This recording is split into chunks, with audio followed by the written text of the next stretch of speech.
subscribe if you dare, and don't forget to hit the bell before the darkness hits you back.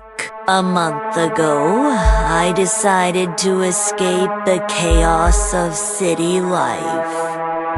I took my wife and our 5-year-old son to an old farmhouse deep in the woods of Oregon. The place was peaceful. Almost too peaceful. Behind the house stretched a dense forest, so thick that sunlight barely reached the ground. The owner had left behind one strange thing, a hidden basement with a trapdoor made of dark marble.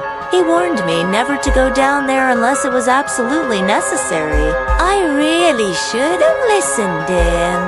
One evening, I went hunting in the woods. Dark clouds rolled in fast, thunder cracked, and rain started pouring down. That's when I saw them. In a clearing, a man about my age stood with a hatchet raised high. Kneeling in the mud in front of him was a woman wearing a long black veil, her hair wet and tangled across her face. I couldn't see her eyes, but I could feel her terror. The man lifted the hatchet to her throat. I shouted. He turned, and his eyes glowed with a strange red light. In a panic, I fired my hunting rifle. The man dropped to the ground. Shaking, I rushed over to the woman. She was trembling violently, cold and terrified. I helped her to her feet. She slowly lifted her head, and beneath the veil, I saw the most hauntingly beautiful face I had ever seen. A soft smile appeared on her pink lips, which were trembling from the rain. Her eyes shimmered with a profound sadness. "What's your name?" I asked her. She whispered a single word. ... Mara. I brought her home. My wife was shocked but deeply worried for the woman, so she agreed to let her stay for the night. That was the last normal moment of my life. The nights that followed were surreal.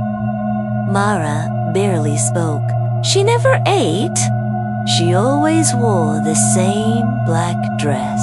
At night, I'd hear her roaming the halls, a silent, ghostly presence. And God help me, I felt myself being pulled toward her, as if something inside me was being rewired, possessed. My wife saw it all. She saw the change in me, the growing obsession. I could see the jealousy in her eyes, but more than that, I saw her fear, until one night she grabbed our son and left. She just left, and I stayed. I stayed with Mara. I stayed with the monster. One night, I was jolted awake by a strange chewing sound. It was coming from the basement trap. My heart froze in my chest. I slowly crept over and opened it. A foul, gut-wrenching smell slammed into me. I descended the creaking stairs, my hand shaking on the railing. And then I saw her. Mara was crouched in the corner of the basement. Her black veil was off. Her face was drenched in blood. In her lap, she looked up at me and smiled that same sweet, innocent smile. I blacked out. When I came to, I was back in my bed. Mara sat beside me, acting as if nothing had ever happened. But I remembered everything. In a blind rage, I stormed into the woods, dragging her with me. The rain hammered the earth, and lightning ripped the sky apart. She knelt in front of me, just like the night I first found her. I raised the hatchet.